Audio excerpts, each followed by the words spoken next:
ગુજરાતીમાં એક કહેવત છે કે એક સાંધો ત્યાં તેજ તૂટે અને હિન્દીમાં કહેવત છે કે અપની ડફલી અપના રાગ.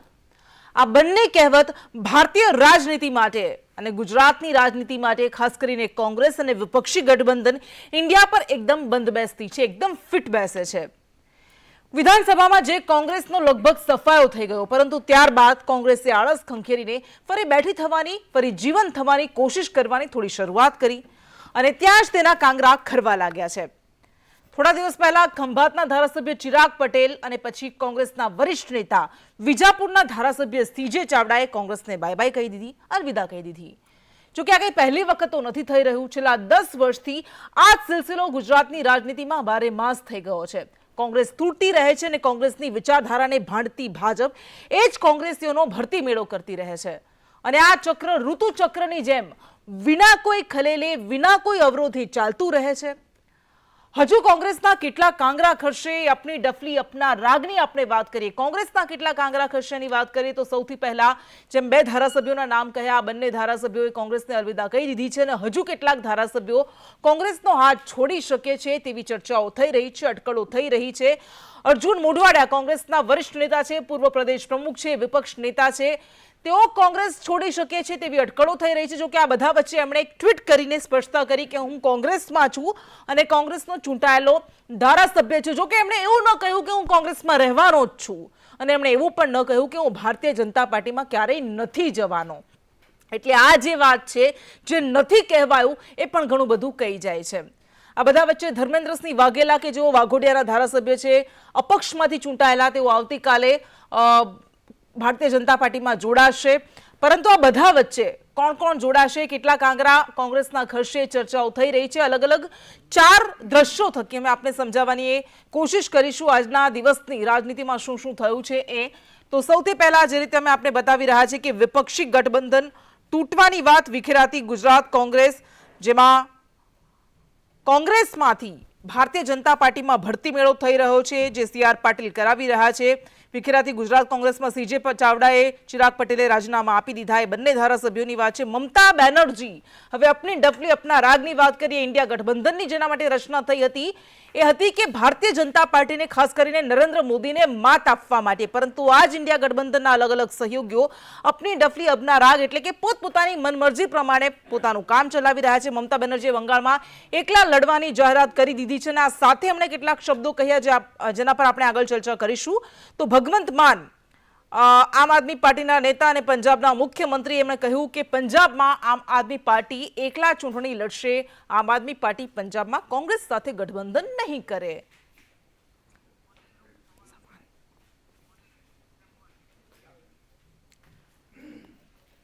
ત્યારે આ રાજકીય ઘટનાક્રમ વચ્ચે સૌથી મોટા સવાલ 100%નો જેના પર આપણે આજે ચર્ચા કરવાના છીએ એ છે કે હજુ કોંગ્રેસના કેટલા કાંગરા ખરશે. કોંગ્રેસ તૂટી છે, હજુ કેટલી તૂટવાની બાકી છે અને શું લોકસભા ચૂંટણી પહેલા કોંગ્રેસ નામ પૂરતી રહી જશે? આ સૌથી મોટો સવાલ છે. અને બીજો સવાલ, વિપક્ષનો સંઘ કાશીએ પહોંચશે, ઇન્ડિયા ગઠબંધન તૂટી રહ્યું છે, સૌ કોઈ હવે ધીમે ધીમે રાજકીય રીતે ચૂંટણીની દ્રષ્ટિએ છેડો ફાડવા લાગ્યા છે, તો પછી એનો અર્થ શું રહેશે?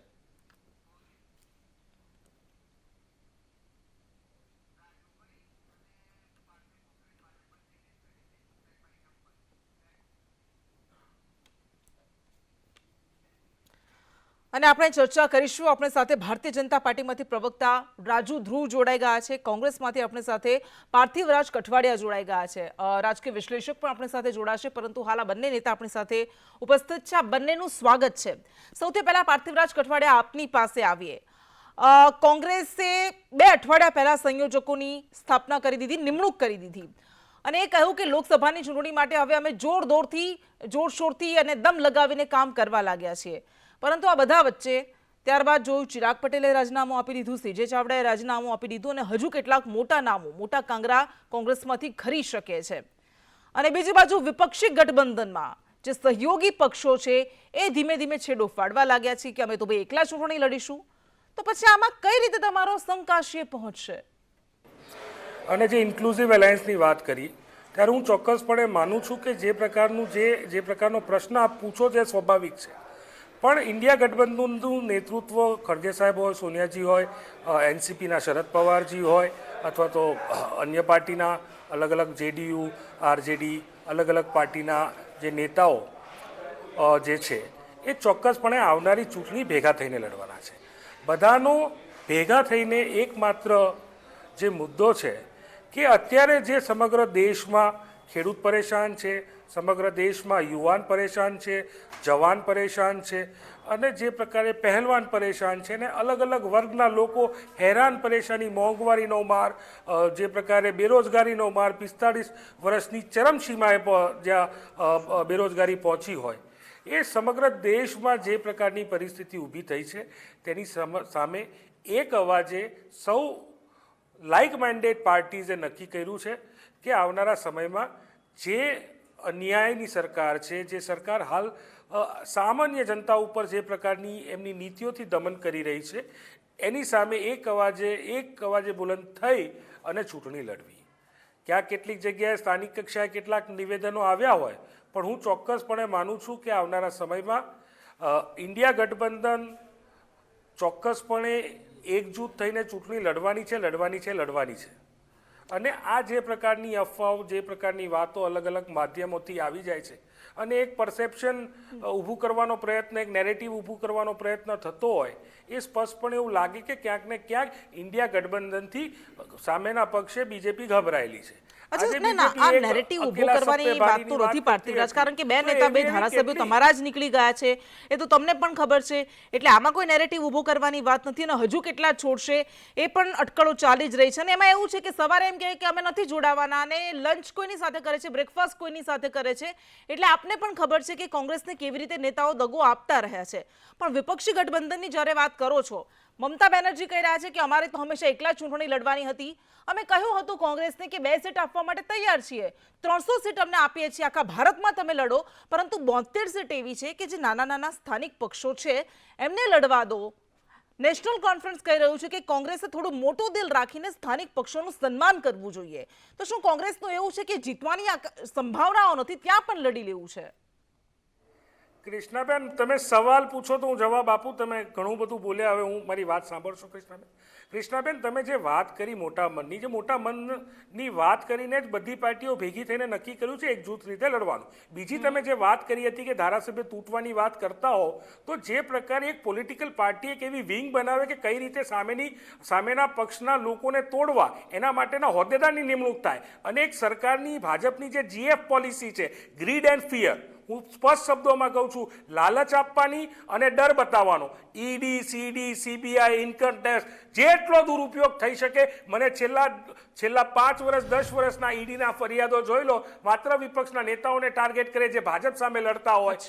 એ જ રીતે CBIની વાત થાય તો માત્ર CBI એ જ કામ કરે કે જે સરકારી પોપટની જેમ વર્તે. અને આપણે સ્પષ્ટપણે જોયું છે. અને આ જે વાત કરો છો તમે, ગઠબંધનની વાત કરો છો, તે ગઠબંધનના મુદ્દે ભાજપને પણ સવાલ પૂછવો જોઈએ કે એમના બી એક સમયે જે ગઠબંધનના પ્રી પોલ અલાયન્સ અને પોસ્ટ પોલ અલાયન્સ એમની જોડે સરકારમાં પણ હતા. ક્યાંક શિવસેનાની વાત આવે તો શિવસેના કેમ ઉદ્ધવ ઠાકરે અલગ પડ્યા, એમને આના પછી આગળ વધીએ તો પંજાબની અકાલી દળની વાત થાય તો કેમ અલગ થયું, JDU કેમ અલગ થયું, કેટલી બધી પાર્ટીઓ અલગ થઈ ગઈ. આ PDPU જોડે તો એમને કયા પ્રકારનું ગઠબંધન કર્યું હતું? મહેબૂબા મુફ્તી જોડે આપણે નથી જોયું. અને એ લોકોને જ્યાં સુધી ફાયદો મળ્યો ત્યાં સુધી એકબીજા જોડે રહ્યા અને પછી એ લોકો બીજેપીએ જે વર્તન એમની પોલિટિકલ પાર્ટીના ગઠબંધન જોડે કર્યું, અત્યારે તો એવી બધી પાર્ટીઓ જોડે, એક અકેલાબારીની એટલી બધી પાર્ટીઓ જોડે ગઠબંધન કર્યું જેમને એક MP પણ નથી, એક મેમ્બર ઓફ પાર્લામેન્ટ પણ નથી, એમને કોઈ વોટ શેર પણ નથી. દેખાડવા કરવા માટે બધી પાર્ટીઓ ગઠબંધન છે. પણ ચૂંટણીને હવે 3-4 મહિના બાકી છે, ત્યાં બધા જ પોતપોતાની રીતે અલગ ચૂંટણી લડવાની જાહેરાત કરી રહ્યા છે. તો પછી આ ઇન્ડિયા ગઠબંધન, આટલું સરસ રૂપકનું નામ આપવામાં આવ્યું, એનો અર્થ રહેશે શું? એનો અર્થ શું સરશે? બધા જ ઇન્ડિયા ગઠબંધનનો ભાગ છે. એ મજબૂતીથી ચૂંટણી લડવાના છે, એકજૂથ થઈને લડવાના છે. કોઈ પણ પ્રકારનો સવાલ આમાં ઊભો થતો નથી. ઠીક છે, એકજૂટ થઈને લડશે, પરંતુ આજે જ નિવેદનો સામે આવી ગયા છે. મમતા બેનર્જી કંઈક કહી રહ્યા છે, અધીર રંજન ચૌધરી પાછા પોતાના જ ગઠબંધનના સહયોગી પક્ષને એવું કહી રહ્યા છે કે અમારે મમતા બેનર્જીની ભીખની કે દયાની જરૂર નથી. તો પછી આમાં ક્યાં તમારું ગઠબંધન છે ને ક્યાં તમારો સહયોગ છે, એ જ સૌથી મોટી વાત થાય. ઠીક છે, આવીશું આપણી પાસે. કૃષ્ણાબેન, મેઘાલયમાં મેઘાલયમાં હમણાં ઇલેક્શન થયું અને એ જ પાર્ટી જે ભાજપ જોડે ગઠબંધનમાંથી શું કીધું કે અમે ભાજપ જોડે ચૂંટણી નહીં લડીએ ત્યારે પણ આપણે કેમ તમારી યાદ વાત નથી કરીએ આવતું છીએ ત્યારે ને, એનો કેમ સવાલ અહીંયા આપણે પેલા ભાજપ પાસેથી સત્યભારીની વાત જાણીશું. આપણે અરે તો તમારી એ જ વાત કરીએ અમારી જ છીએ. વાત કરવી હોય છે સરકારની નિષ્ફળતાની ક્યારે વાત નથી કરવી હોતી ભારતીય જનતા પાર્ટી આવું કરે છે, પ્રશ્ન જ આ ભારતીય છે કે જનતા પાર્ટી જેટલા કહેશે, સવાલ કોંગ્રેસ થાય આવું એટલા કરશે. વિપક્ષને જ તો સવાલ તમારી થાય. પાર્ટીમાં ક્યાં જેટલા લૂપહોલ્સ સવાલ છે, થાય ક્યાં એ ખામીઓ છે, વિપક્ષને કોણ જ સવાલ જાણશે? થાય. તમે આજે તમે મને એ સમજાવો કે સત્તા પક્ષને ક્યારે તમે સવાલ પૂછશો અને મને એ સમજાવો કે નરેન્દ્રભાઈ આવે અને મીડિયાના મિત્રોની વચ્ચે એક પ્રેસ અરે કોન્ફરન્સ પણ કરે ને તમારી પાર્થિવ રાજ, એટલા જ નીડર તમે છે કહો છો, તો તમે આવીને કહો કરે છો ને. અમને સવાલ ન અમે તો પૂછો, આવીને પરંતુ જવાબ આપીએ છીએ 17 તમારા બેઠકો દરેક હતી, એમાંથી દરેક 15 બેઠકો સવાલનો થઈ ગઈ છે. ડંકાની ચોટ અને ઉપર હજુ જવાબ પણ આપીએ કેટલી છીએ. બેઠકો પણ ઘટશે જે એનો કોઈ- સરકારની ભાજપની ખોટી નીતિ છે તેની સામે અચ્છા, પણ સવાલ આ ઊભો આ થવો બહુ સારું જોઈએ છે. ને. વિક્ટિમ કાર્ડ રમી જે દેવાનું અને ભાજપની નીકળી ખોટી જવાનું. નીતિ ઠીક છે. જે ભાજપની સવાલ તમારા માટે સત્તામાં હતો કે જે તમે પ્રમાણે લડશો કેવી રીતે ગ્રીડ આવી ફિયરનું રીતે, કારણ કે તમે લાલચ અને- નરેન્દ્ર મોદીને લાલચ- માત આપવાની વાત લાલચ કરી રહ્યા અને- છો, જે લાલચ- ખૂબ શક્તિશાળી લાલચ સંગઠન અને ધરાવે ડર- છે, ખૂબ શક્તિશાળી લાલચ ચહેરો અને ધરાવે છે, ડરની તો રાજનીતિ સામે કઈ કરનારા રીતે ભાજપ લડશો? આ તો ઉપર તમારી સવાલ પાર્ટીએ નહીં ઉભો ચિંતા કરવાની જરૂર છે. એની જગ્યાએ તમે સામેથી જ પૂછી રહ્યા છો કે તમે ક્યારે સવાલ પૂછશો? કૃષ્ણાબેન, ઠીક છે પાર્થિવરાજ, આવીશું આપની પાસે, આવીશું. રાજુદ્રુવ પાસેથી આ જવાબ લઈ લઈએ આપણે. ઇન્ડિયા ગઠબંધન એકજૂથ થઈને ચૂંટણી લડવાનું છે. અચ્છા, ઠીક છે, માની લઈએ. રાજુદ્રુવ, આપની પાસે આવીએ. વિપક્ષના ઘણા બધા નેતાઓ છે અને ગુજરાત કોંગ્રેસમાં જે ગુજરાતની રાજનીતિમાં ભાજપ જે ઓપરેશન લોટસ ચલાવી રહ્યું છે, અપક્ષના ધારાસભ્યોને ભારતીય જનતા પાર્ટીમાં સામેલ કરવાના છે. આમ આદમી પાર્ટી જે આ વખતે 5 બેઠકો જીતી એના ધારાસભ્યોને ધીમે ધીમે ભારતીય જનતા પાર્ટીમાં સામેલ કરી દેવાના. કોંગ્રેસના ધારાસભ્યોને તો સામેલ કરવાની રણનીતિ છેલ્લા 10 વર્ષથી આપણે જોઈ રહ્યા છીએ. તો શું ભારતીય જનતા પાર્ટીની આ જ રણનીતિ છે કે સામ દામ દંડ ભેદથી જીતો? તો તમારા કામની વાત ક્યાં આવી આમાં? કામના દમ પર તમે ક્યારે જીતશો?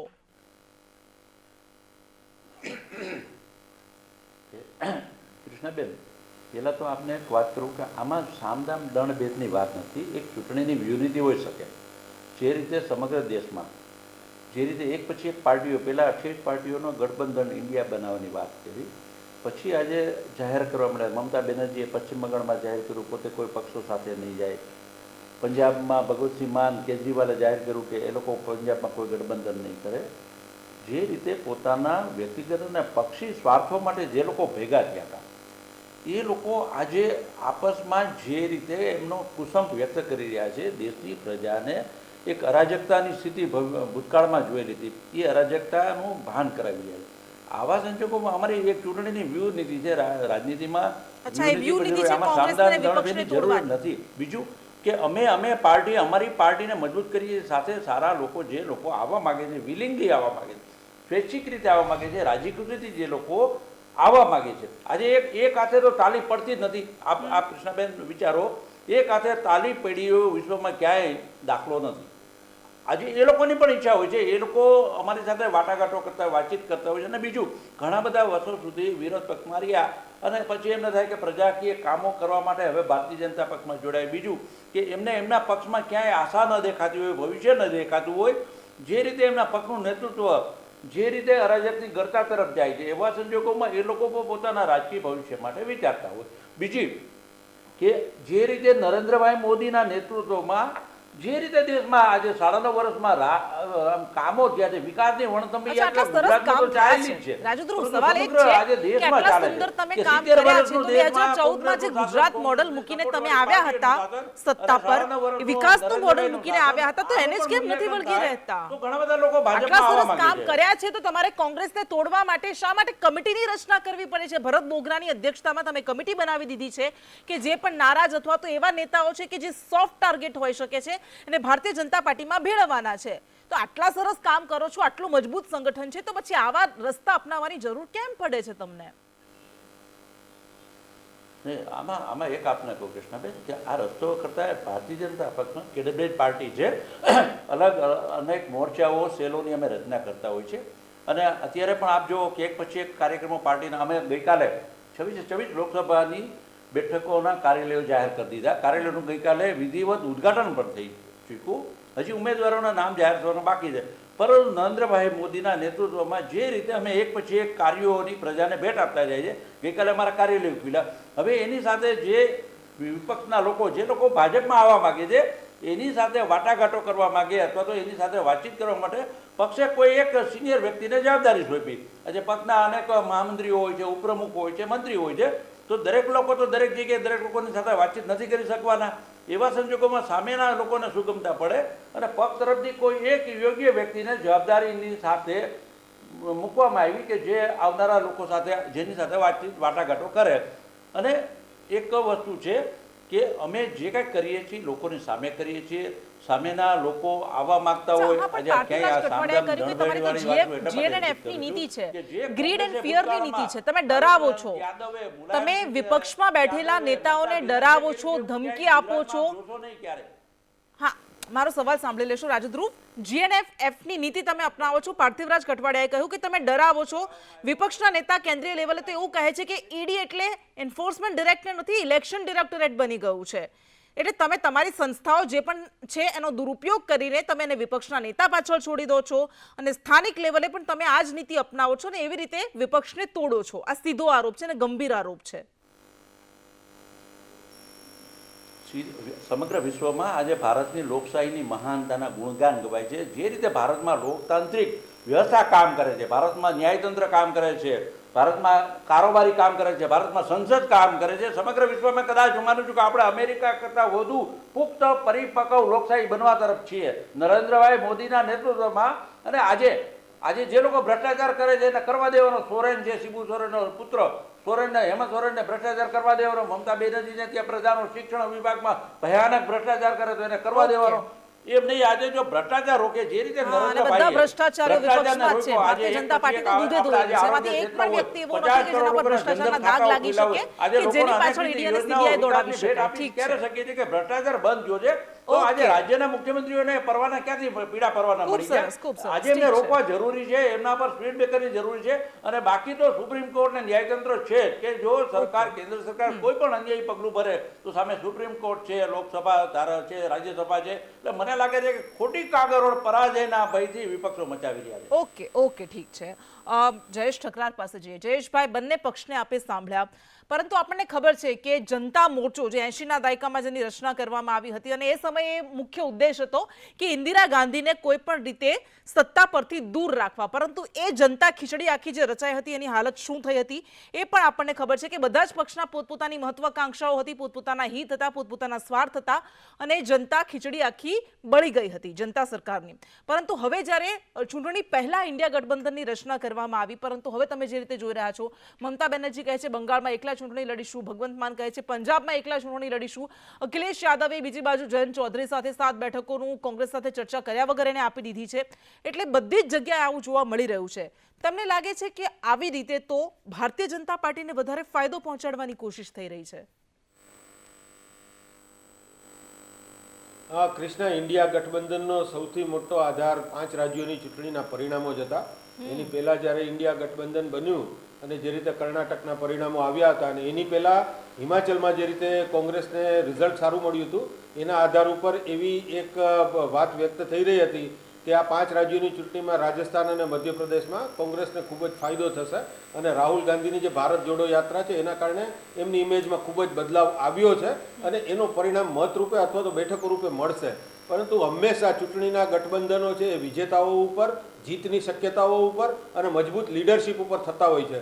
હવે તમે જુઓ કે 5 રાજ્યોની ચૂંટણીના પરિણામોમાં જે કરુણ રકાસ કોંગ્રેસનો થયો છે તો હવે એમની લીડરશિપ હેઠળ કોઈ નરેન્દ્ર મોદી જેવા ધુઆધાર નેતાની લીડરશિપ વાળી ભારતીય જનતા પક્ષની સામે ઊભા રહે તમને મળવાનું શું છે? આ વિચાર જ્યારે ગઠબંધનના અન્ય પક્ષો કરે તો સ્વાભાવિક રીતે જ એમને કંઈ ફાયદો થવાનો નથી. તો એવું એ જોખમ શું કરવા બોરી લે? આ બહુ સીધું સાદું અને સામાન્ય ગણિત છે. કારણ કે એ લોકોને ખબર છે કે આ ગઠબંધન કદાચ જીતશે તો સૌથી વધુ ફાયદો કોંગ્રેસને થવાનો છે એમાં. અને એ જે રિજનલ પાર્ટીઝ છે એમનો પોતાનો સૌથી મજબૂત પ્રભાવ પોતપોતાના રાજ્યોમાં છે. તો એ અત્યારે રાહુલ ગાંધીની ઇમેજ ઉપર કે અત્યારે ખડગેની ઇમેજ ઉપર કોઈ દાવ લગાડવા તૈયાર નથી. અને જ્યાં સુધી બીજા પક્ષની વાત છે ભાજપની, તો ભાજપનું લક્ષ્ય મને લાગે છે કદાચ માત્ર જીતવાનું નથી, ભાજપનું લક્ષ્ય કોંગ્રેસના મૂળિયા સાફ કરવાનું છે, જે ગઈકાલે વજુભાઈ વાળાએ રાજકોટમાં કહ્યું હતું. એટલે સંપૂર્ણપણે સફાયો ઈચ્છે છે ને માત્ર જીત આ એક જ માપદંડ છે. નૈતિકતાની વાત કરીએ તો આ ખોટું છે, પરંતુ everything is fair in love and war જેવું કહેવાય છે એમ હવે આપણે ત્યાં ખુલ્લેઆમ કહી શકાય છે કે everything is fair in politics. એટલે જ વાતમાં આપણે સુજ્ઞ લોકો કહે છે કે નો પોલિટિક્સ પ્લીઝ. કેમ કે જે પ્રકારે આપણે જોઈ રહ્યા છીએ આ કોઈ સારી નિશાની તો છે જ નહીં કે તમે ગમે તે પક્ષમાંથી ગમે તેને લઈ લો, તમે આટલા બધા મજબૂત છો છતાં સામેવાળા પક્ષને તોડો. પણ અનફોર્ચ્યુનેટ પાર્ટ એ પણ છે કે કોંગ્રેસ પણ એટલો શક્તિશાળી પક્ષ નથી કે કોઈ પોતે એટલો સુદૃઢ પક્ષ નથી કે જે સિદ્ધાંતોના આધારે કમસે કમ પોતાના લોકોને સાચવી શકે. એટલે બહુ દારૂણ પરિસ્થિતિ છે રાજકીય રીતે. એના કારણે આ આખી નવટંકી આપણે લોકસભાની ચૂંટણી આવશે ત્યાં સુધી હજુ જોવી પડશે. હા જયેશભાઈ, એક સવાલ એ, આપણે ગુજરાતની હવે રાજનીતિની વાત કરીએ તો આપણને ખબર છે કે જે પક્ષ નાનો છે અથવા તો કમ્પેરેટિવલી નબળો છે એને તોડવાની કોશિશ થાય, પરંતુ એક સમયે ભારતીય જનતા પાર્ટી કે જે 2 બેઠકથી જેને શરૂઆત કરી હતી એનો પણ આવો સમય હતો જે અત્યારે કોંગ્રેસનો સમય છે.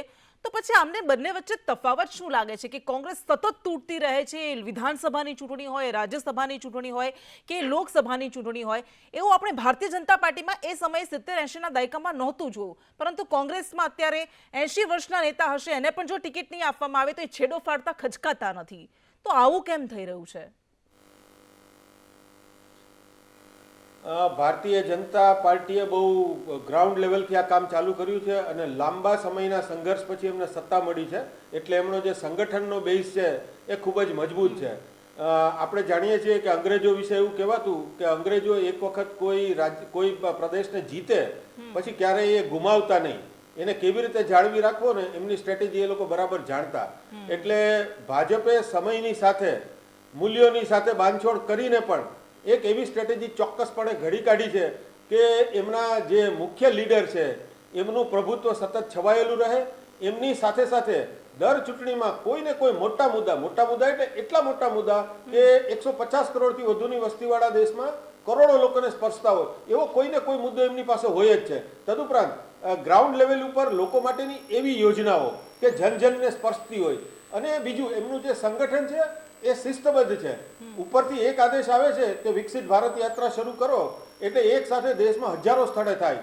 એક આદેશ આવે કે ભાઈ ઉમેદવારનું નામ નક્કી નથી, ચૂંટણીના કાર્યાલયો ખોલી નાખો એટલે ચૂંટણીના કાર્યાલયો ખુલી જાય. એ ઈચ્છે કે આ વ્યક્તિને મુખ્યમંત્રી બનાવવો છે તો બનાવે, ના બનાવવો હોય તો ના બનાવે. એટલે એમની પાસે જે મેજોરિટી છે, ધીંગી બહુમતી છે, એમનો એ બરાબર ઉપયોગ કરી જાણે છે, શિસ્તને જાળવી રાખે છે અને નવી પરિસ્થિતિ મુજબ કાર્યકરોમાં કેવી રીતે જોમ પૂરી શકાય એ બધી જ પદ્ધતિઓને અખત્યાર કરે છે. છતાં પણ એ ક્યાંય નબળું નથી મૂકતા. કોંગ્રેસના ગણ્યા ગાંઠિયા પણ કોઈ સશક્ત ઉમેદવારો હોય તો એમને વેલકમ કરી લે છે. એટલે ખૂબ જ લચીલાપણું છે, ખૂબ જ સ્થિતિસ્થાપક પાર્ટી છે. એટલે એક વખતે કોંગ્રેસ માટે જેમ કહેવાતું કે દરિયો છે, મને લાગે છે કે ભાજપ પણ આજે આ જ સ્ટ્રેટેજીથી આગળ વધે છે. બિલકુલ, ના કાહુ સે દોસ્તી ના કાહુ સે બેર, એટલું કંઈ ભારતીય જનતા પાર્ટીની નીતિ પણ કંઈક એવી જ થઈ ગઈ છે કે કોઈ કાયમી દોસ્ત પણ નહીં રાખવાનું અને કોઈની સાથે કાયમી દુશ્મની પણ નહીં રાખવાની, જે સારા લાગે એને સમાવી લેવાના.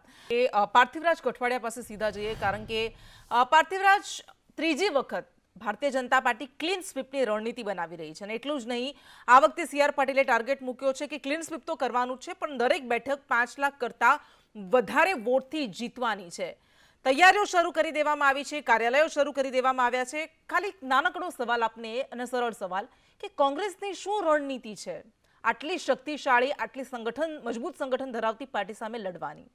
કૃષ્ણાબેન, ખાસ કરીને આપે જે સવાલ જે વાત કરી, હમણાં જ બીજેપીના પ્રવક્તાએ કીધું કે વ્યૂહરચના અને કોંગ્રેસની, ભારતીય રાષ્ટ્રીય કોંગ્રેસની વ્યૂહરચના એટલી જ હશે કે અમે ચૂંટણી નૈતિકતાથી લડીશું, અમે ચૂંટણી લડીશું, પ્રજાના મુદ્દા ઉપર લડીશું, અમે યુવાનોની બેરોજગારીના મુદ્દા ઉપર ચૂંટણી લડીશું, અમે જે સામાન્ય જનતા મોંઘવારીથી પીસાઈ રહી છે એ મુદ્દા ઉપર લડીશું, જે પ્રકારે મોંઘી ફી લઈને છોકરાઓના ભવિષ્ય જોડે હજી પણ એમને ન્યાય નથી મળ્યો એ મુદ્દા ઉપર લડશું, અમે મહિલાઓના સુરક્ષાઓના મુદ્દે જ્યારે અમે મહિલા પહેલવાનોના પક્ષે મુદ્દો લડશું, અમે બ્રિજભૂષણના પક્ષે નહીં લડીએ, અમે ચૂંટણી લડશું, ખેડૂતોને જે વાયદા કર્યા હતા એ વાયદા સફળ નથી થયા એ મુદ્દા ઉપર લડશું, અમે એ મુદ્દા ઉપર લડશું કે જે MSME જોડે જે MSME જે સેક્ટર છે એને કઈ રીતે ન્યાય મળી શકે એ મુદ્દા ઉપર. પૂર્વકના જવાબની અપેક્ષા હમણાં જે જયેશ ઠકરારે પણ કહ્યું ને આપણે જોઈએ છીએ કે ભારતીય જનતા પાર્ટીમાં ડિસિપ્લિન છે, શિસ્ત છે કે ઉપરથી કોઈ આદેશ આવે છે તો નીચેના લેવલ પર બેઠેલો કાર્યકર્તા પણ એનો અમલ કરે છે. અહીંયા આપણે તાજેતરનું ઉદાહરણ જોઈએ, રામ મંદિરની વાત કરીએ તો કોંગ્રેસ હાઈકમાન્ડે આમંત્રણનો અસ્વીકાર કર્યો અને બીજા બધા નેતાઓ છે એને સપોર્ટમાં આવવા માંડ્યા.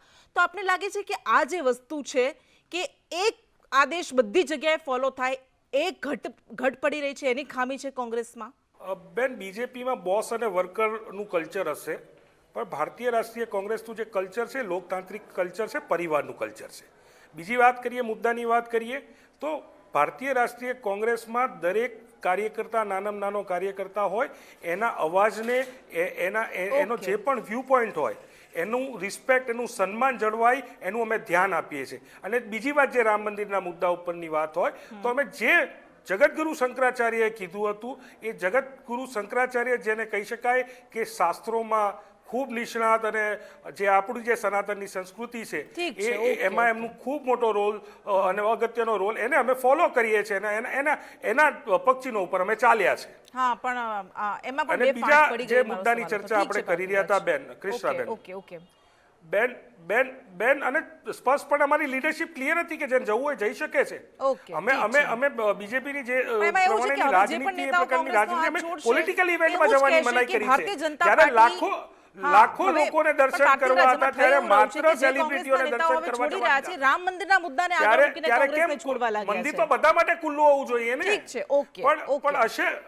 ઓકે. મુદ્દા ઘણા બધા છે. અત્યારે મુદ્દા ઘણા બધા છે. બેરોજગારી, મોંઘવારી, આ મુદ્દે પણ ચર્ચા કરવી રાજદ્રુવ જોઈએ. પાસે આપણે જઈએ. રામ મંદિર હા, સમય આપણી પાસે ઓછો છે. રાજદ્રુવ પાસે જઈએ. રાજુભાઈ, પાર્થિવરાજ કઠવાળાએ કહ્યું કે અહીંયા માત્ર બોસિઝમની નીતિ ચાલી રહી છે, આપને તાનાશાહી પૂર્વક લડવાની નીતિ આપની ચાલી રહી છે અને સામે પક્ષે કોંગ્રેસ નૈતિકતાથી સામે પક્ષે લડવાની કોશિશ કરશે. તો શું આપને લાગે છે કે આપનું મજબૂત સંગઠન છે પરંતુ નૈતિકતા બાજુમાં મુકાઈ ગઈ છે જેવા કોંગ્રેસે આરોપ લગાવ્યા છે, તો એના જવાબમાં આપ શું કહેશો? મારે બેન એટલું જ કહેવું છે કે કોંગ્રેસ નૈતિકતાની વાત કરે છે. કોંગ્રેસને ગુજરાતમાં અને સમગ્ર દેશમાં આજે કોંગ્રેસ ક્યાંય શાસન પર નથી. અમુક રાજ્યોને બાદ કરીએ તો કેન્દ્ર સરકારમાં 9 વર્ષથી ભાજપ છે. શા માટે ભાજપ છે? કે કોંગ્રેસ નૈતિક રીતે અધપતનના માર્ગે પહોંચી ગઈ હતી. 12 લાખ કરોડ રૂપિયાનો ભ્રષ્ટાચાર આ કોંગ્રેસના મહાપુરુષોએ કર્યો હતો, પ્રજાએ ધૂટકાર્યા. આજે તમે એ વિચારો કે નૈતિક મૂલ્યોની વાતો કોંગ્રેસના મોઢે સાંભળે ને તો પ્રજાજનો હસે છે. એની સામે નરેન્દ્રભાઈ મોદી સામે આ જ કોંગ્રેસનો એક પણ આગેવાન એક આંગળી નથી ચીંધી શક્યો કે નરેન્દ્રભાઈ મોદી અહીંયા ભ્રષ્ટાચાર કર્યો છે. નરેન્દ્રભાઈની સામે એક આક્ષેપ નથી કરી શક્યા કે નરેન્દ્રભાઈને કારણે દેશને નુકસાન થયું છે. આ એક મોટી વાત છે કે નરેન્દ્રભાઈએ ભ્રષ્ટાચાર અટકાવ્યો એટલે વિકાસના કાર્યોની વણઝાર સમગ્ર દેશમાં ચાલી છે. બીજું રામ મંદિરની વાત કરીએ. રામ મંદિરમાં કોંગ્રેસના સર્વોચ્ચ નેતાઓને આમંત્રણ હતા. શ્રીમતી સોનિયાજી, મલ્લિકાર્જુન ખડગે, અધિરંજન ચૌધરી. શા માટે ન ગયા? એટલા માટે કે એમના મનમાં પાપ હતું, મનમાં મેલ હતો કે લોકો એ જાશે તો એમને લોકો ધૂતકારશે.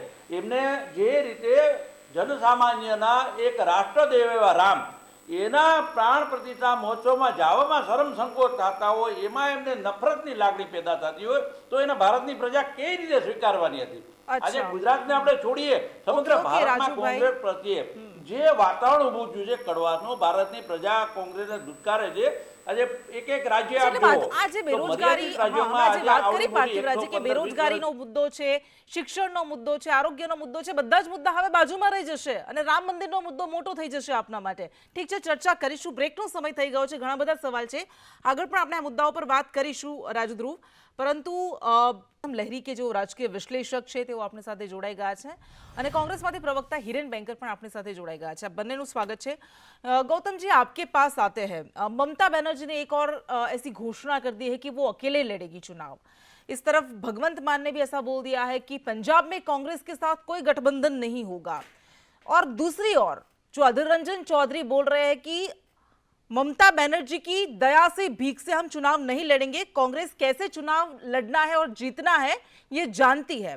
तो आपको लगता है कि कांग्रेस को बड़ा दिल करना चाहिए, जो सहयोगी पक्ष है, क्षेत्रीय पक्ष है, उनको थोड़ी सीट शेयरिंग में थोड़ा बड़ा दिल रखना चाहिए, जैसे नेशनल कॉन्फ्रेंस ने बोला है? आपको लगता है कि ऐसा जरूरत है अभी? नहीं, बात तो सही है, कांग्रेस को बड़ा दिल करना चाहिए, लेकिन बात है कि जो इंडिया मोर्चा जो है, इंडिया मोर्चा में 2 बहुत बड़ा फॉल्ट लाइन जिसको कहा जाता है, अर्थक्वेक, भूकंप टाइम में इस टाइप का फॉल्ट लाइन है बंगाल और पंजाब.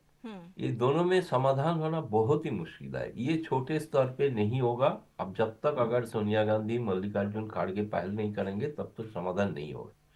बात ये है कि हेलो, हाँ जी, मैं सुन पा रहा हूँ? हाँ जी, हाँ जी. हाँ, तो मेरा कहना ये है कि ममता बनर्जी चाहते हैं कि बंगाल में उसके ऊपर ही छोड़ दिया जाए, जो कांग्रेस के लिए संभव नहीं हो रहा है. कांग्रेस भी चाहते हैं कि नॉर्थ बंगाल में, खासतौर पे उत्तरी बंगाल में उसका जितना भी पकड़ है, 2 सीट जो जीता था वो अपने बलबूते पे जीते थे। ममता वो दोनों छोड़ना चाहते हैं, लेकिन कांग्रेस चाहते हैं कि इसके अलावा भी और एक्स्ट्रा सीट चाहिए ताकि कांग्रेस का प्रेजेंस रहे। इसमें ममता नाराज है। ममता का दूसरा नाराजी जो है वामपंथी के साथ जो कांग्रेस का रिश्ता है। कांग्रेस वामपंथी को छोड़ नहीं रहा है, इसलिए ममता बनर्जी की नाराजी है। उन्होंने कहा मैं 34 साल लड़के बंगाल से सीपीएम को हराया है, अभी कैसे मैं उसको मान लूं। इसलिए ये बड़ा दिक्कत है। कांग्रेस कैसे इसको संभालेंगे, अभी तक तो कोई समाधान दिखाई नहीं। फिर भी कांग्रेस की तरफ से जो बयान आया है कि ममता जी, बिना ममता जी को इंडिया अलायंस हो ही नहीं सकता है, ये तो एक बहुत बड़ा सम्मान तो दिया है। लेकिन ममता मुझे नहीं लगता है कि राजी है। उसको पूरा सीट ही छोड़ना पड़ेगा। 2 सीट के अलावा कोई सीट कांग्रेस को छोड़ने के लिए तैयार नहीं है। कांग्रेस अगर इसमें मान लेते हैं तभी ये मोर्चा बन सकता है, नहीं तो ये मोर्चा बंगाल में नहीं जी, होगा। ममता तो ऐसा बोल रही है कि 300 सीट पर आप लड़िए, हम कहाँ नाम बोल रहे हैं, लेकिन जो 72 सीटें हैं वो क्षेत्रीय दलों पर छोड़ दीजिए। नहीं, बात तो पहले ऐसे इंडिया मोर्चा में बैठक में तय हुआ था कि क्षेत्रीय दल जहां जहां पे मजबूत है उनका प्रायोरिटी देना चाहिए कांग्रेस को।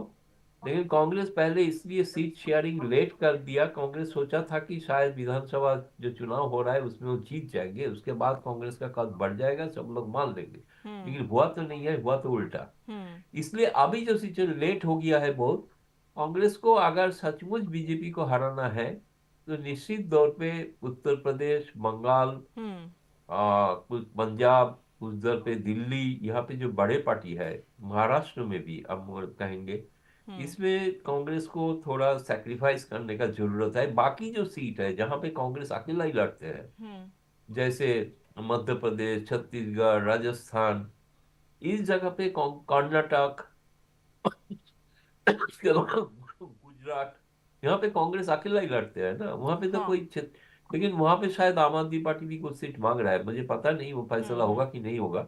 लेकिन इस जगह पे अगर कांग्रेस बाकी जगह पे छोड़ देते हैं तो शायद एक तालमेल बन सकता है कि इस जगह के लिए कांग्रेस को बाकी क्षेत्रीय दल छोड़ देंगे।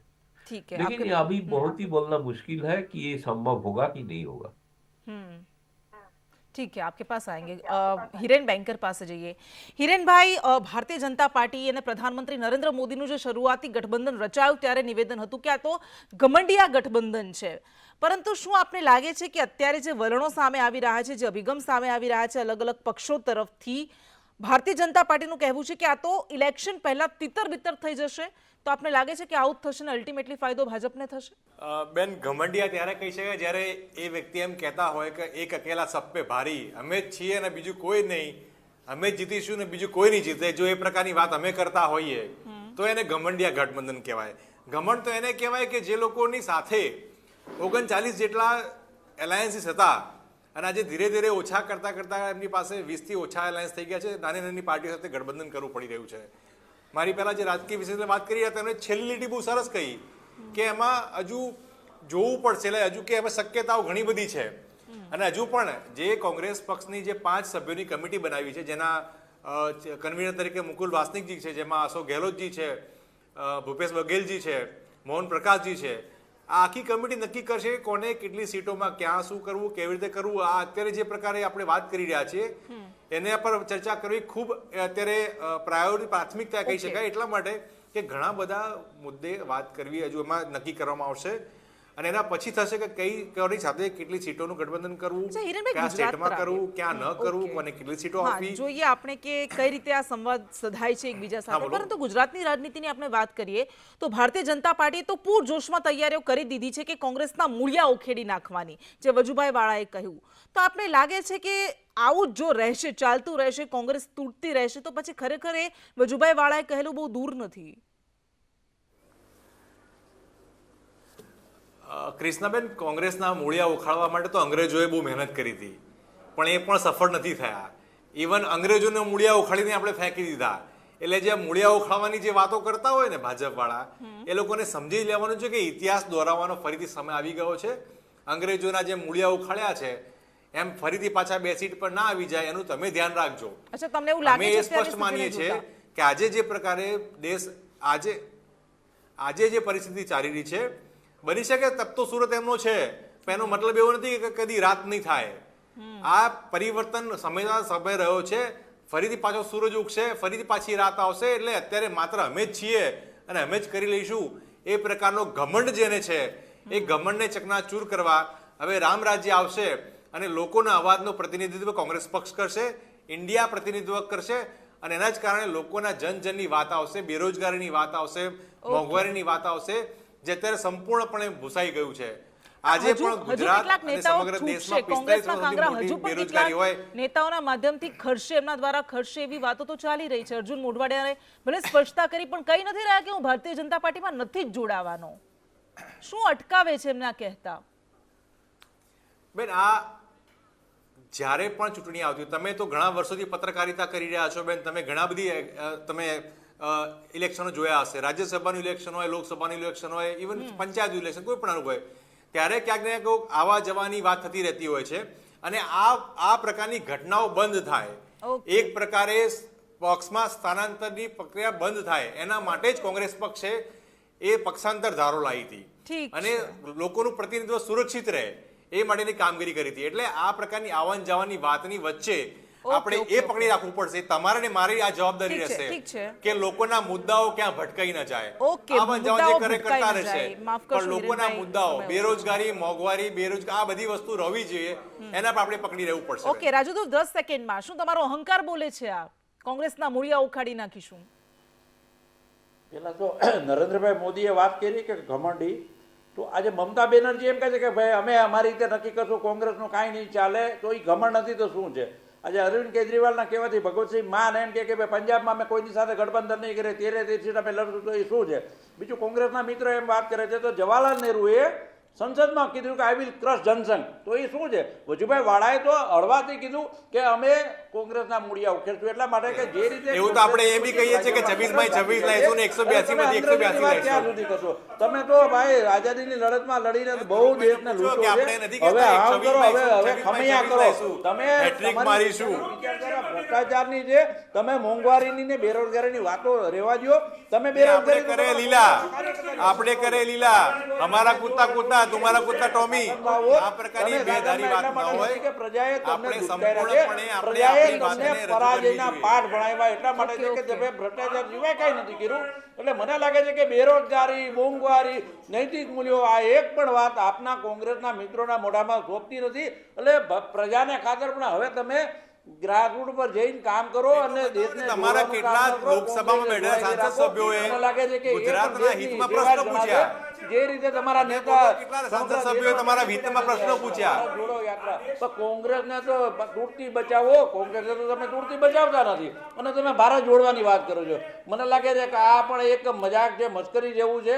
કોંગ્રેસની પાસે યાત્રાનો જ પ્રતાપ છે કે એમને ઉલ્લેખ કરવો પડે છે અને એમને બોલવું પડે છે કે ભારત જોડો યાત્રા ચાલી રહી છે. કોઈ મને કૃષ્ણાબેન, આ સમજવા જેવી વાત છે. ઇન્ડિયા ગઠબંધન કે કોંગ્રેસનો ક્યાંય મેળ ખાય, અમે ફરીથી પાછા ત્રીજી વાર આવવાના છીએ અને અમે જે ત્રીજી વાર આવવાના છીએ. આશાવાદ છે, અહંકાર છે કે પછી શું છે એ તો આખરે જનતા જનાર્દન છે એ જ નક્કી કરશે. પરંતુ સમય ઓછો છે. આપ તમામ અમારી સાથે જોડાયા, આપનો ખૂબ ખૂબ આભાર.